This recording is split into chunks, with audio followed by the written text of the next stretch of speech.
Minnesota, Oklahoma City. I'm throwing out teams in the Western Conference: Minnesota, Oklahoma City, Houston, Sacramento. I think they're better than New Orleans. I'm out on Zion. I'm good. I'm out on Zion. I'm out on who he was supposed to be. I'm good. The same way I look at Joel Embiid, that's the way I look at Zion. I wanted 4 or 5 years of health. I'm obviously not going to get that. I'm not. I'm obviously not going to get that. So because of that, this is probably who he is, and I'm out. And they're probably going to move off of Brandon Ingram. So with that being said, this team, this Dallas Maverick team, I think that they're going to be trouble in the Western Conference. Are they better than the Lakers? I don't know about that. That I don't know about. I'm not sure that they're better than the Lakers. I think that they got a favorable matchup, and I don't think what they did this season that just passed, I don't think it was a fluke. I want to make sure that I'm clear on that. I don't think that this was a fluke what they did. Nah, I don't think that. Because with what they did, right? With what Dallas did, they took advantage of some favorable matchups. Before the playoffs started, I thought that they beat the Clippers in 5 games. Instead, it took 6 games to beat them. Right? Instead of 5 games, it took 6 to beat them. I thought that they would handle them. I thought they were better than Oklahoma City because Oklahoma City was young. I didn't think that they were better than Minnesota. Minnesota ran into a buzzsaw. Minnesota straight ran into a buzzsaw. And with them now seeing what it is, because Anthony Edwards said it in the post-game interview, going deep into the playoffs, there's a certain mentality that I have to have physically and mentally to get deep into the playoffs. Getting deep into the playoffs, I'm not just going deep into the playoffs and doing the same thing I did last year. No, I got to take care of my body different. Mentally, I got to be different because it's different now. It's different now because I'm the hunted. So with that being said, I mean, for them to get handled like they did against Dallas, I'd have to say Dallas is better than them right now. Going into next season, I'd still have to say that Dallas is better than them right now. Now, I'd like to see that matchup again in the playoffs. But as of right now, I have to say that Dallas is better than them. I have to say that. So how they keep this thing together, right? How they keep this thing together is the $1 million question. That's the $1 million question. How they keep this thing together. Teams like Indiana signing OG Anunoby, I think that was an overpay. The fact that the Celtics re-upped both Derek White and Jason Tatum, I love that. And the reason why I love that is because winning the NBA championship, what we proved is we'll just run it back. Beat us. Beat us. See if you can beat us. Because we clearly had the best team in the NBA last year. Clearly. Now, don't get me wrong. I feel like there are teams who are going to upgrade their rosters. There are teams who are going to get better. The Knicks are a prime example of that. Are y'all better than us, though? With moving Mikal Bridges over? Are y'all better than us? With OG Anunoby already on the crew? You don't have a 5-man that's legit like that because, I mean, Mitchell Robinson is, I think Mitchell Robinson's made of glass. He telling us that, he played 60 games twice. Okay, 60 games ain't 70 games, ain't 82 games. Like 60 games isn't the bar. Since when does coming to work twice a week in a 5-day work week the bar? That's not the bar, sir. The bar is coming to work every day. That's the bar. I don't know where the hell we getting this logic that yo, 60 games is now the bar. No, it's an 82 game season. Why do I have to why do I have to be happy with you playing 64 games?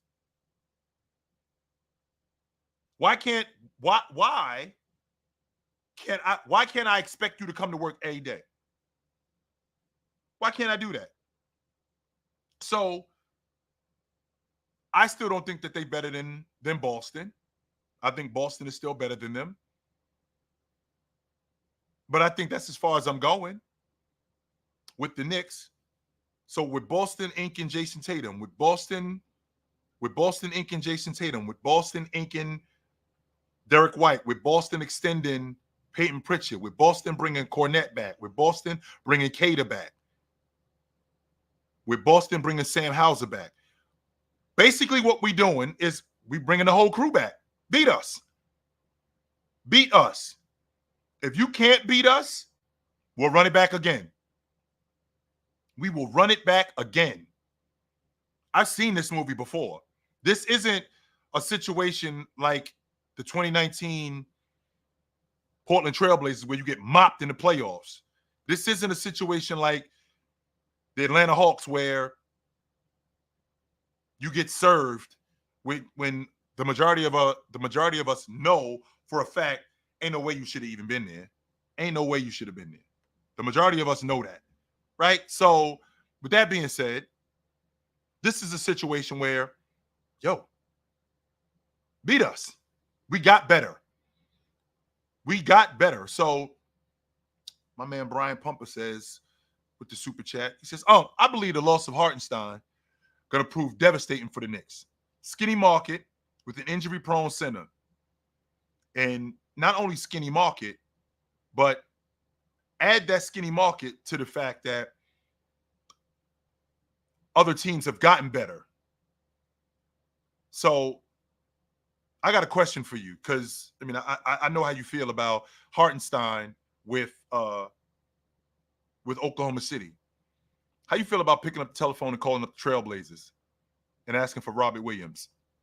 I think it's a low risk, high reward. He's on the books for $25 million over 2 years. Not $25 million a year. He's on the books for $25 million over 2 years. The thing that you're concerned with is, can he stay healthy? If he could stay healthy, what kind of get would that be for you guys? Because I think Robert Williams is better than Mitchell Robinson. He's a better defender. He's a better passer. He's better around the rim. The problem with him is I think he's made of glass. But if he's not, if what happened in Boston and what happened in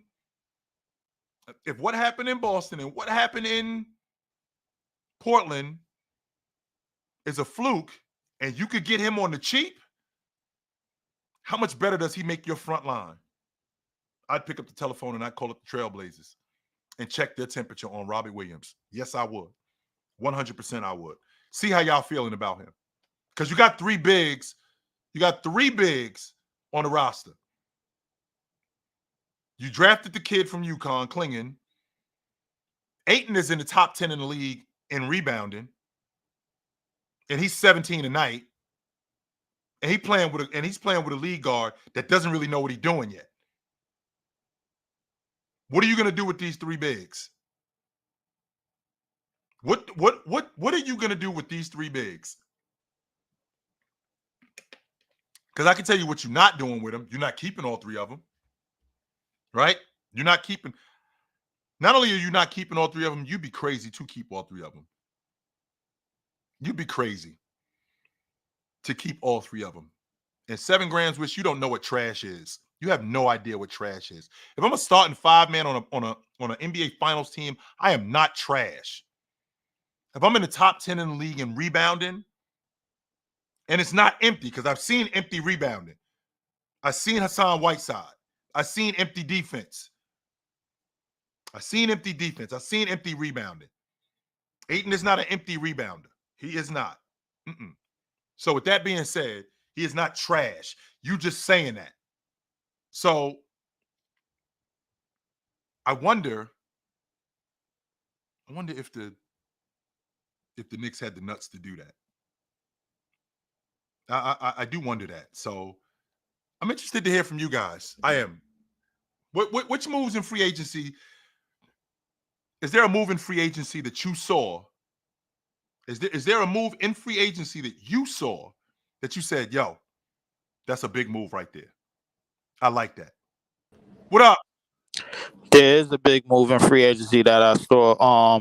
And I think we need to pay close attention to the team that made the most noise before and during free agency, and that's the Oklahoma City Thunder. They basically stole Hartenstein right from under the Knicks' nose. Hartenstein probably had no business getting 87 million for 3 years. Maybe a lot of people think that's debatable. So how they stole him then? How did they steal him if they overpaid for him? They stole him because, like you said, Mitchell is made out of glass. Mitchell Rob is made out of glass. That's one of he basically kind of saved that center position for the Knicks. Like let's keep it 100. Let's keep 100, man. Like he was putting on. I mean, if they overpaid for him, it's because they had the money to overpay for him. I mean, like OKC signing. This is probably their biggest signing out of free agency ever in the team history. If I'm not mistaken, who have they signed? Like strictly out of free agency that play for a previous team. The PG thing was a trade. We know that. Yeah. And Victor Oladipo was. I guess if you want to say Carmelo, like that's what you're using. Yep. Carmelo Anthony. Yep. And we all seen how that turned out. And he was a bigger deal. He was a bigger deal. But we all seen how that turned out. But in terms of fit, you basically swiped Caruso, who's an all-league defender, and I know how you feel about him. And you swiped somebody who was a big part of the New York Knicks identity, which was being a rebounder and a dirty work team. Now you got two guys that do the other stuff, like you like to say, on a team that basically kind of needed it. How did they steal him, though, Leaf? That's my question to you. How did they steal him? The Knicks. Maybe I chose the wrong word. I chose the wrong word. I don't think they stole him. No. Maybe it's not they didn't steal him. They paid him 15 more million than what the Knicks more million. Yeah. That was, so maybe it's not a steal. No, but I will say he definitely fits their need. He definitely fits their need. But I will say this: the New York Knicks will rule the day. They will rule the day that they let him walk. They will rule the day that they let him walk. Well, here's the difference: they didn't let him walk. They offered him as much as they could offer him. They had 72 million on the table. Oklahoma City came with 15 million more. That was all that they could offer him. That was it, according to the CBA, and the way that things go with your free agents, which is dumb as hell to me. It makes me nuts because they own his bird rights, but they can only pay him a certain amount because it's a loophole in the CBA. But with that being said, they only were allowed to pay him. It's kind of like what happened with Boogie when he was in Golden State, and Boogie, he kind of screwed himself up because Phoenix put 100 million on the table. Right. And he thought that he could get more. But what I'm saying is, Golden State could only afford to pay him this much. That was part of the CBA. Same thing with the Knicks. They could only afford to go to 72. That was it. If they could have went past 72, they would have done that. They would have done that, and they would have probably had him. They would have definitely done that. I think that's one of those things where the CBA comes into play, and basically, the team in this situation, the Knicks is somewhat of the odd team out. But this is if this is not a steal, this is a big signing to me. Along with the Caruso trade, man, like you just got better defensively. You got a guy that's a hustle guy in Hartenstein, man, and you know what he can do. You've seen what he can do. You pairing him with SGA and J-Dub, and Chet, man. Like, you get some attitude on the team. You getting some defensive dirty work on the team with Caruso, man. To me, I think this team could definitely be in the driver's seat, man. Like it's possible that they could start him and Chet at the 5 and the 4. And move J-Dub to the 3 and move Caruso to the 2. Actually flip that around. Flip it around? What you mean? Flip that around. Put J-Dub at the 2 because I think he's a 2 guard. I don't think he's a small forward. So you want Caruso at the 3? Yeah. and put Caruso at the 3. I guess I mean if yeah I guess I'm okay with that. But two more things I want to touch on. And you're not gonna agree with this. You probably did. I don't want you to get loud with me like you got on playback. But I think we are really short. Anybody that's shortchanging themselves on what Klay Thompson is still capable of in this league, just as a shooter, bro. Like I'm telling you, I swear to you, y'all will rule the day. Listen, we have seen the end of the Splash Brothers as we know it. I didn't think it was ever going to come to an end, but it did. And we seen Steph Curry take the court when the season started without Klay Thompson, not once, not twice, but 3 times. One time, that last time, he eventually came back and they won the championship. But those 2 times before that, they didn't even touch the playoffs. So to me, Klay Thompson, man, who I thought was one of the most intricate parts and sacrificed the most for that Golden State dynasty, Okay, in my personal Leaf. opinion. So wait a minute, Leaf. You gotta put some context on that. So Steph got hurt, broke his hand. That's why they didn't make the playoffs, because he missed the whole season. So that's not fair. And then number 2, the next year when he led the league in scoring and finished in the top 3 in league MVP votes, they lost in the play-in tournament. If the play-in tournament doesn't exist, they actually would have made the playoffs that year. We could say this. We could say the same thing about the Pelicans this past year. You know what can we say about them? We could say they would have been in a playoff series against the who was the number what was it they would have been in a playoff series and we would have saw Zion in a playoff game, in an actual playoff game, instead of seeing him in a playing game. So I mean, a lot of things could be true, man, but I don't like to go with ifs. I just like to go with what happened. What happened was without the play-in tournament, they're a playoff team. Just like without the play-in tournament, New Orleans is a playoff team. That's a fact. Listen. Okay, fine. Listen, you put your spin on it, and it's a fact. It is what it is, but we can't change none of that. We can't. We had the rewind button in the DeLorean. We would be able to change it, but we don't. But the bottom line is, I think that the end of the Splash Brothers, as we know it, marks, and what I believe, the player that has sacrificed the most for that dynasty.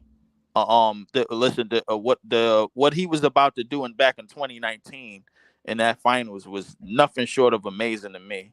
Yeah. And the way that he went down, he basically got if you ever seen Infinity War, the Avengers, he basically got hit with the Thanos snap. You know what I'm holding up right here. 2 years of his career went by, and the whole NBA changed. 900 days of his career went by, and he came back, and the whole NBA changed. Everything around him had changed. Yeah, but I think we selling ourselves, people that selling themselves short about what Klay Thompson is still capable of, even though he's nowhere near 2016 Klay or 2017 Klay or the Klay that he was before 2019 in Toronto happened. I think they're in for a rude awakening. Now, I want to move on to my last thing.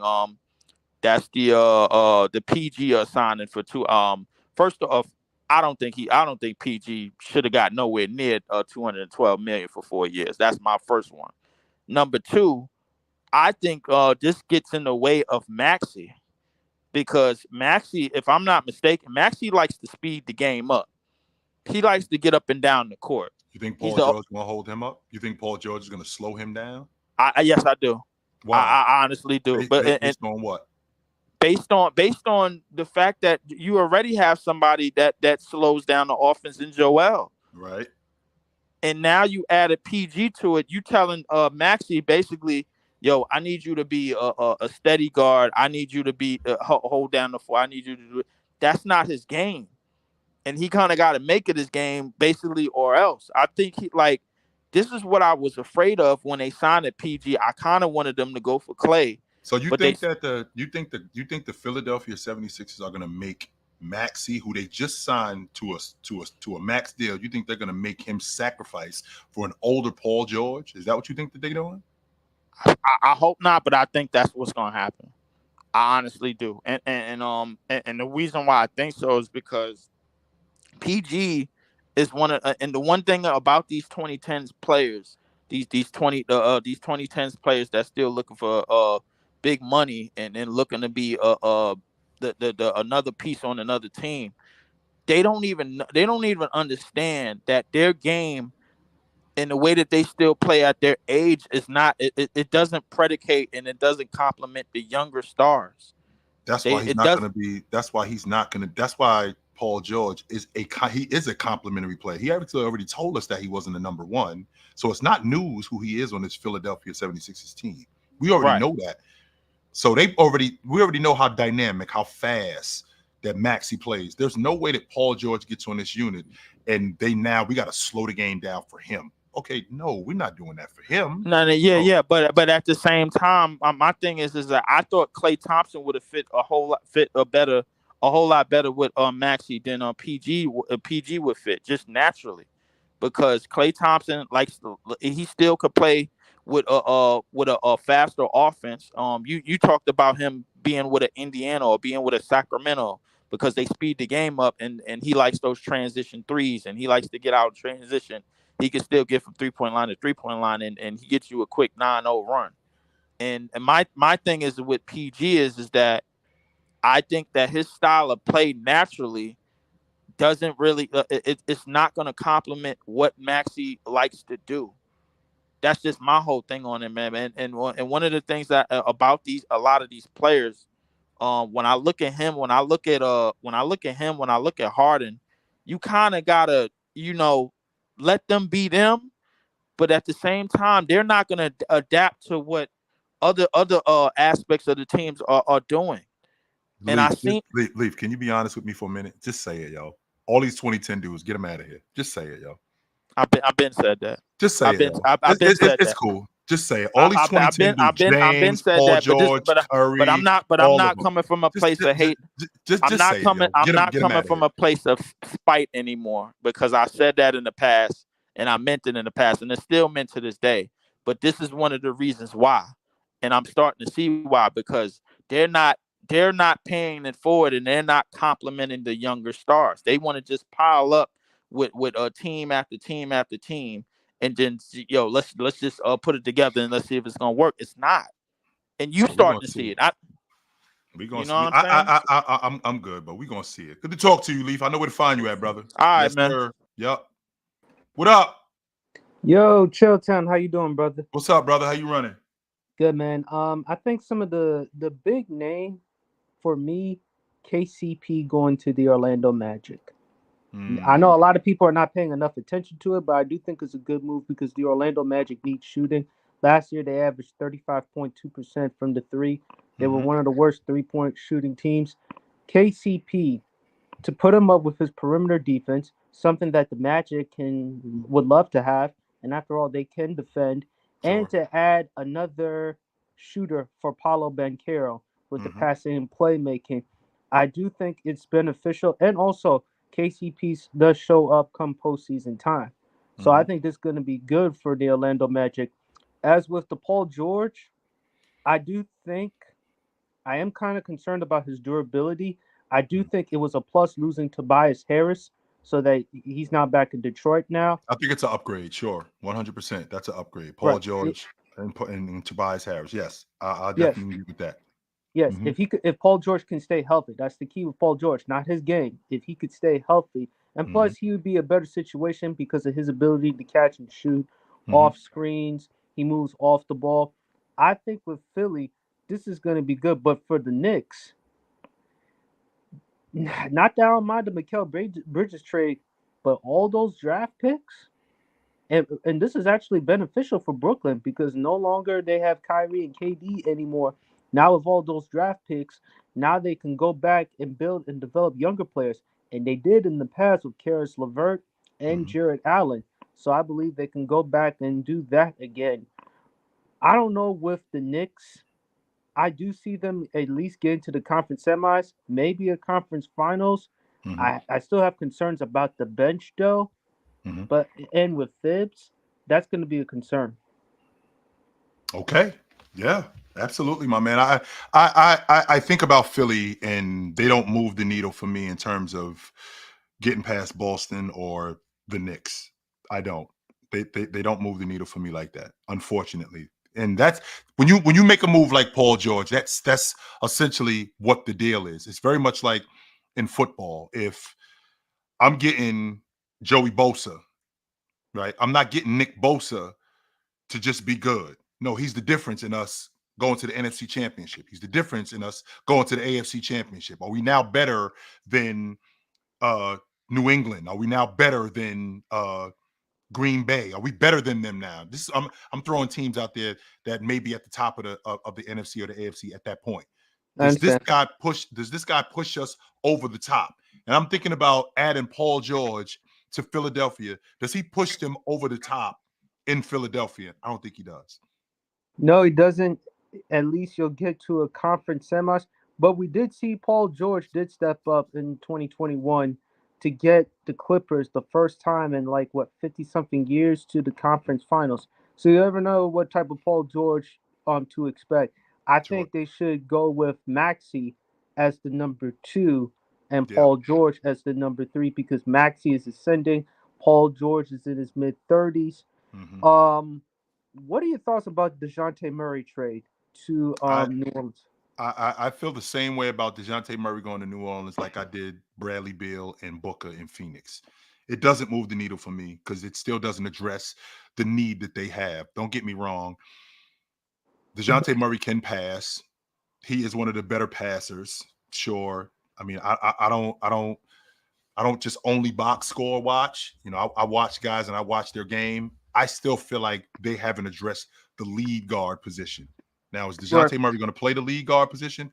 I don't think that. I think he plays better off the ball, like he did in San Antonio, very much like CJ did in Portland when he was playing with Dame. I think both of those guys play better off the ball. That's why I feel like getting a lead guard. I feel like getting a lead guard would have made them much better than what they already are. But I do think it is a plus, though, because you add another playmaker and passer other than just Zion. And I do think Atlanta won. You get 2 first-round picks. Now, obviously, they looked at it and say, okay, DeJounte and Trey. It didn't work out. Which point guard are we going to go forward with? And they would rather go forward with Trey.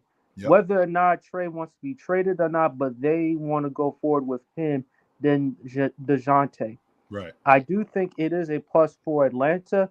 I hope Quinn Snyder does a good job. And with New Orleans, he's a good coach too, Sport. He is. Quinn Snyder's a damn good coach. He is. He is a good coach. Trae Young, unfortunately, he's going to have to live with this perception about a coach killer until he and the Atlanta Hawks seem to work. You got to at least get back to the playoffs and at least get to a playoff run, at least a conference semifinals. Sure. But anyway, brother, take it easy, man. You enjoy. Good to talk to you, Sport. All right, brother. What up? What's going on, Chilltown? Good to be with you. Yes, sir. What's going on, brother? Yeah, not too much. Listen, we gotta look at this Paul George situation. We have to have some perspective. I'm hearing this is the best big 3 now in the NBA. That's notwithstanding the MCLs and the ACLs and all those knees. Okay, we need to have perspective. Chilltown. Reason that I am optimistic. I believe Paul George is a good fit for Nick Nurse's system, which is much more wide open, right? It's different than Doc Rivers' system. It's not. Doc Rivers wanted to basically old school, put everything around Embiid, have him be that dominant inside player, which he needs to do more of. But that first year with Nick Nurse, he's running and gunning. He's shooting those corner threes. He likes these versatile wing players. You look what he did with Kelly Oubre. So I think with Nick, Nick Nurse is going to get the best out of him, but I'm not even going to put them in they don't even belong in the same sentence as the Celtics, and they're not even in the same sentence as my New York Knicks under the leadership of Tom Thibodeau based on the power moves that we did. They did step over the Milwaukee Bucks, who that's what I think how this move. I see Milwaukee kind of sliding, and teams like Indiana coming back healthy, teams like Miami with Spoelstra's leadership and Terry Rozier, teams like Cleveland with a good coach and Kenny Atkinson, right, who shouldn't have been run out of. I feel like the Bucks is kind of an underreported. We're just kind of glossing over some of the really irreconcilable issues that they have in terms of Dame not really wanting to be there. them giving the keys to Giannis and to be a GM and him not, you know what I mean? So Yes. with Philly, I believe in Daryl Morey. Daryl Morey guy. He has the Sloan conference here in Boston, which he pioneered. He knows his business. Nick Nurse, I like him. Elton Brand, Duke guy. Their front office is solid. Their coaching staff is solid. They have a roster now. Chilltown, I'm interested in your perspective on this. Embiid's going to have to give a little bit for Tyrese Maxey to ascend. Sure. In my opinion, because he's not at this. Embiid he's always been injured, so he's not going to be there every single night in and night out to be that thoroughbred. Tyrese Maxey can do that. Mm-hmm. So Embiid, you're going to play 65, 70 games. You know what I mean? You're going to be healthy for the playoffs, hopefully, but you got to give Maxey some time. And we know Paul George is not going to be there the whole time. Right. So I'd like to see. Maxey can be like the guard of the future. He's an ascending guard in the Eastern Conference, like absolutely all-star, possible starter in the All-Star game. One most improved player this year. He won most. You got to give him some room to come into that role. Don't be, Joel. Don't, you know what I mean? Let we don't want a Shaq and Penny type of thing. My team, your team nonsense. Right. I can get with that, sure. And I can get with that. With that being with to your point about Joel Embiid. It's the same idea to give you some perspective. It's the same idea that I had with the Clippers. And the reason why I was out on the Clippers, because I felt like the post that was holding up that tent with James Harden, with Russell Westbrook, with Paul George, the post that was holding up that tent was one guy. That was Leonard. He's the one guy who's been there. He's the one guy who's been deep into the playoffs, taking teams to the NBA championship. But the flip side to that is he can't hold up. If he could hold up, they could make runs deep into the playoffs. So I feel the same way about this Philadelphia 76er team. As good as Maxey is, as good as Paul George could be as a complementary player, the post that's holding up this tent is Joel Embiid. I feel like if he's healthy enough, I feel like he's good enough that he could take a team to the NBA championship. I really feel like he's good enough to do that. The problem with him is that he's made of glass. He came into the league broken.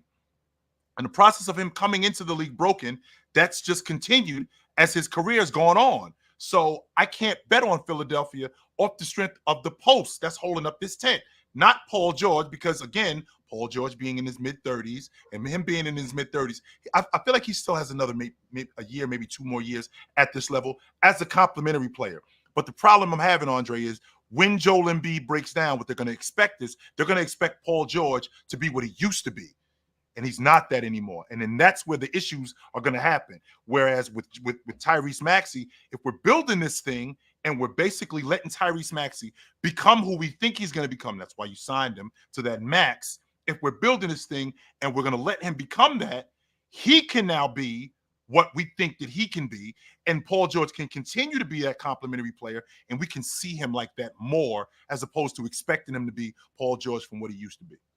Maxey's another one of these Kentucky guards. I got to put him. I see him coming into a De'Aaron Fox type of a role. I see him coming into a Shai Gilgeous-Alexander, and I'm going to put it out there, type of a role if you nurture and develop and let him flourish. I mean, he's a strong guard. He's obviously lightning fast. He can shoot the three. He's hungry. He can defend. He's one of the, he is a guard that he has those same type of traits. De'Aaron Fox, what he's done with the Kings, who had a little bit of, the Kings had Malik Monk. That they I believe in this. They would have made the playoffs. I think they would have made the playoffs. And under Mike Brown's leadership and them doing the right thing and bringing Mike Brown back, that's going to be a strong team in the West. Obviously, we know what OKC is doing. Sam Presti, the moves that he's made hurt me to lose iHeart, but I'm glad iHeart got his money to go to OKC, bringing in Caruso. Bringing in these. Being honest, I want you to keep going on, Jerry. But to be honest, I mean, to offer $15 more million, it's difficult. Especially when you probably aren't going to see a payday like that again. It's pretty difficult to turn that down. It is. Yes. So I'm happy that he got his money for us in terms of the Knicks. Thibodeau, for all the slander that I have to hear, he can take a guy. I've heard, names like James Wiseman. I've heard, names like Clint Capella. So we're going to get question for you, Andre, and I want to know how you feel about this. Would you? And this is a low risk, high reward kind of play. Would you pick up the telephone and would you call up the Trailblazers and ask for Robbie Williams? Hear me out for a second. He's only on the books for 2 more years at $25 million total, not $25 million per season total. So I get him on the cheap.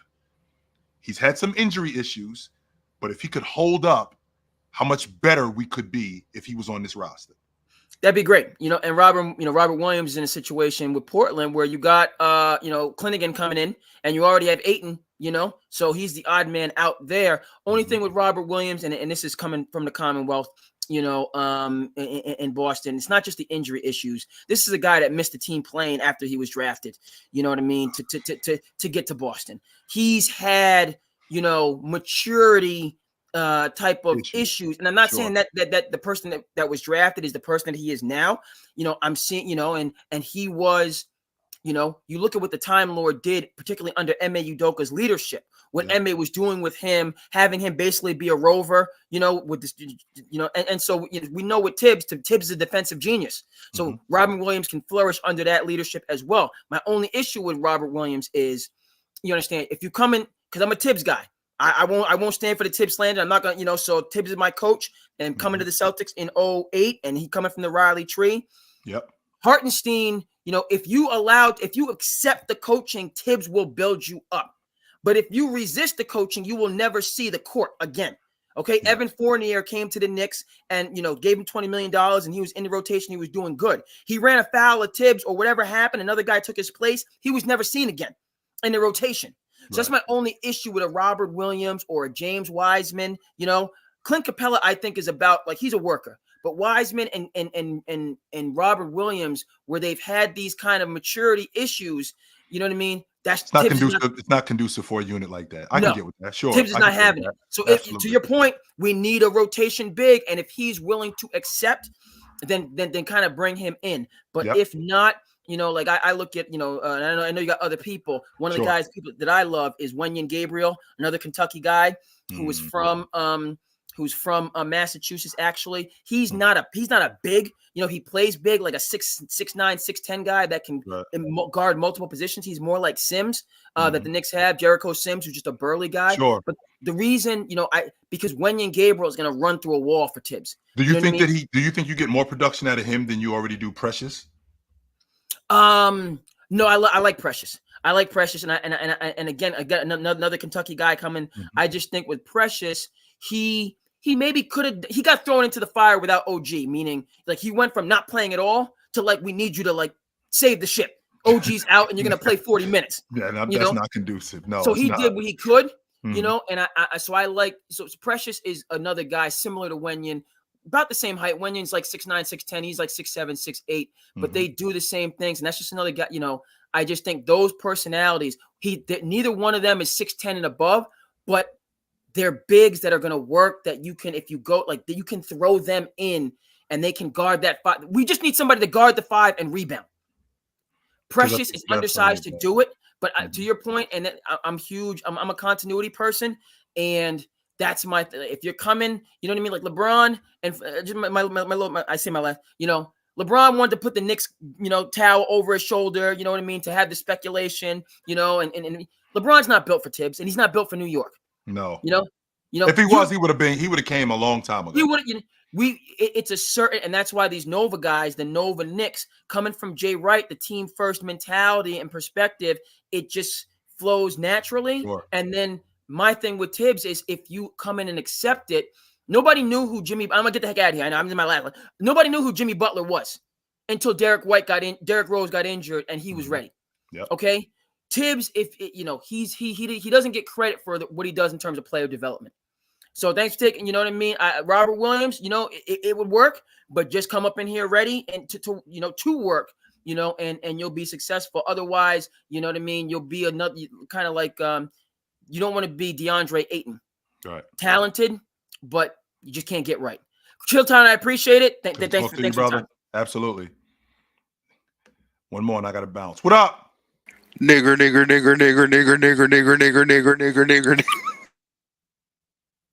Fuck me in the ass. Fuck me in the ass, nigga.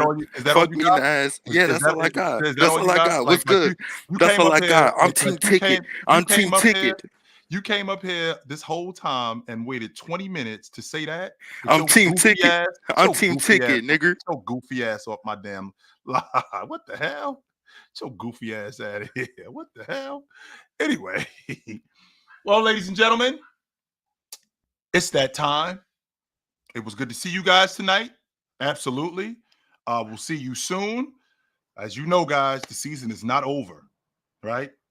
We still have free agency just opened up. All right, in the process of free agency opening up, we still got a bunch of other people that we still got to get to. Still got a bunch of other people that we got to get to. And I'm loving what's going on right now, right? I'm loving what's going on right now. So I will see you guys soon. We will definitely get back into this really soon. You know where to find me. If I'm not here, I'm on TikTok every morning, 9 a.m. I'm here on Monday nights. I'm here on Tuesday nights with my man Tone. We do the Fluent and Chill show Wednesday night, Thursday night. I'm not hard to find, guys. So I will see you guys soon. But until then, put on a suit, drink water, don't drink and drive. Hey, man, call your mother. When the last time you talked to your mother? Call your mother. I will talk to you guys soon. Until then, take it light, but take it. Absolutely, man. It was good.